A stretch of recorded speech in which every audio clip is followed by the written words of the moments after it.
নমস্কার বন্ধুরা, চলে এসেছি আবার একটি নতুন ভিডিও নিয়ে। তো দেখুন বন্ধুরা, আজকে আমি কচি পাঁঠার মাংস নিয়েছি। আর এইদিকে আমি সমস্ত মশলাও রেডি করে নিয়েছি। শুকনো লঙ্কা বাটা, জিরে বাটা, আদা বাটা, পেঁয়াজ বাটা, রসুন বাটা। আর নিয়েছি কুচি করে নিয়েছি পেঁয়াজগুলো, রসুনের পুঁতি আর গোটা রসুন নিয়েছি, আমি দুটো নিয়েছি। আর এদিকে আমি আলুটাকেও ভেজে রেখেছি। আর নিয়েছি টমেটো কুচি। এবার আমি যে আলুটা ভেজে রেখেছিলাম, তো তেলটা আমার বেঁচে গেছিলো, ওই তেলেই আমি একটু তেল দেব। আমি আর একটু সরিষার তেল দিয়ে দেব। তেলটা আমি একটু গরম হতে দেব। তো তেলটা আমার গরম হয়ে গেছে। এবার আমি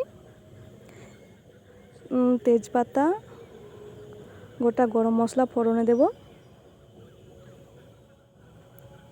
এবার দিয়ে দেব পেঁয়াজ কুচি।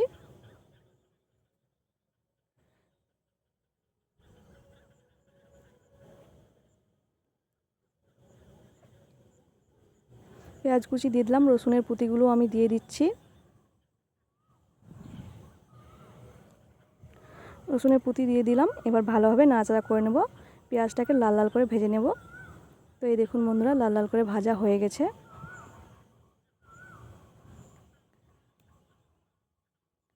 তো আমার লাল লাল করে ভাজা হয়ে গেছে। এবার আমি মাংসটাকেও ধুয়ে রেখেছিলাম, ওই মাংসটাকেও আমি দিয়ে দেব।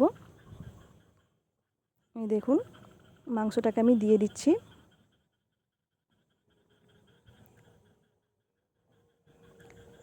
একটু নাড়াচাড়া করে নেব।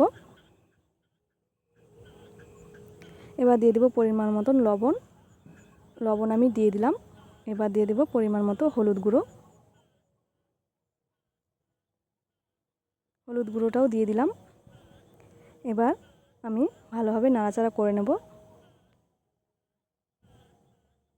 দেখুন বন্ধুরা, কচি পাঁঠার মাংস। তো এই মাংস থেকে কিন্তু জল ছেড়ে দেবে। এই যে দেখুন, জলটা আমার ছেড়ে দিয়েছে। তো এই জলটাকেও কিন্তু আমি কষিয়ে নেব। জলটাকে আমি ভালোভাবে কষিয়ে নেব এভাবে। এই যে দেখুন, জলটা আমার কষে গেছে। এবার কিন্তু আমি একে একে সমস্ত মশলা দিয়ে দেব। মশলার মধ্যে আমি দিয়ে দিচ্ছি শুকনো লঙ্কা বাটা, জিরে বাটা, আদা বাটা, রসুন বাটা, পেঁয়াজ বাটা। সমস্ত মশলাই আমি একে একে দিয়ে দেব।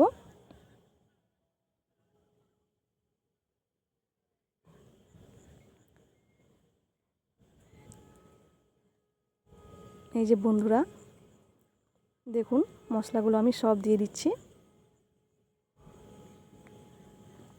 আর দেব সরিষার তেল। আমি আর একটু সরিষার তেল দেব।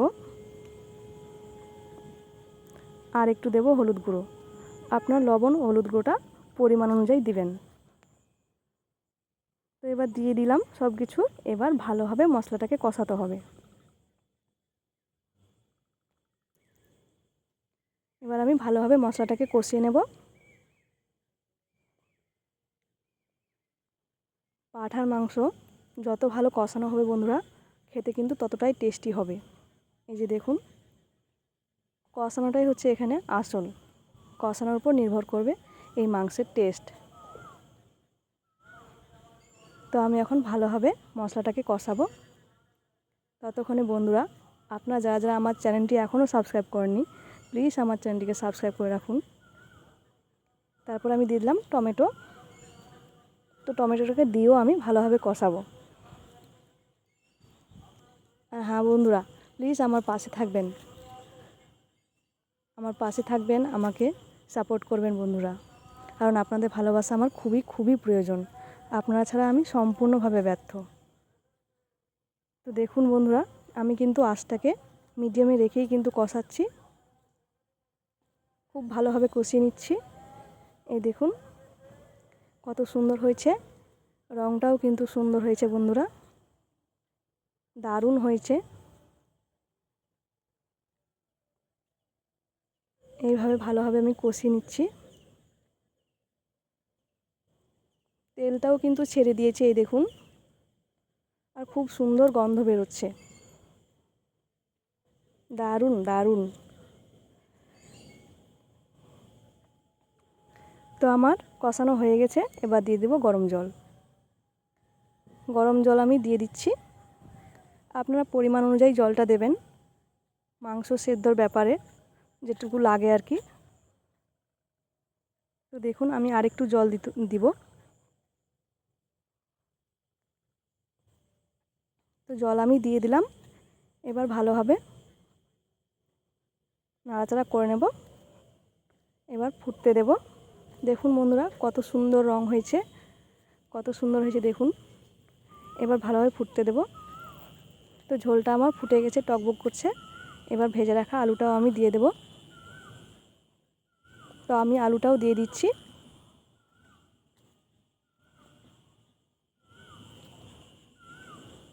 এইভাবে এবার আমি ঢাকনা দিয়ে দেব। তো ঢাকা দিয়ে আমি 5-6 মিনিটের মতন রেখে দিয়েছিলাম। এই যে দেখুন, তারপরে দেখছি আমার জলটাও শুকিয়ে গেছে, আর সমস্ত কিছু মাংস আমার সেদ্ধও হয়ে গেছে ভালোভাবে, আর আমার মাংসটাও কষানো হয়ে গেছে। দেখুন অনেকটাই আমার কষিয়েছে, শুকিয়ে গেছে। এবার দিয়ে দিলাম গরম মশলা। গরম মশলাটা দিয়ে দিলাম। এবার ভালোভাবে আরেকটু নাড়াচাড়া করে নেব, দিয়ে আবারও 3-4 মিনিট এভাবেই হতে দেব।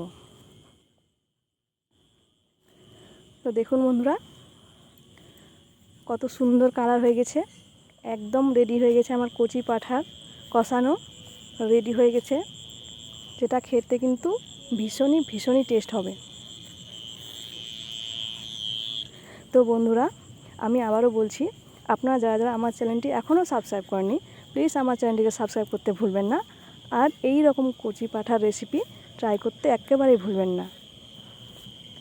তো আমার ভিডিওটি এখানেই শেষ হচ্ছে বন্ধুরা, দেখা হবে পরবর্তী ভিডিওতে। ধন্যবাদ সবাইকে।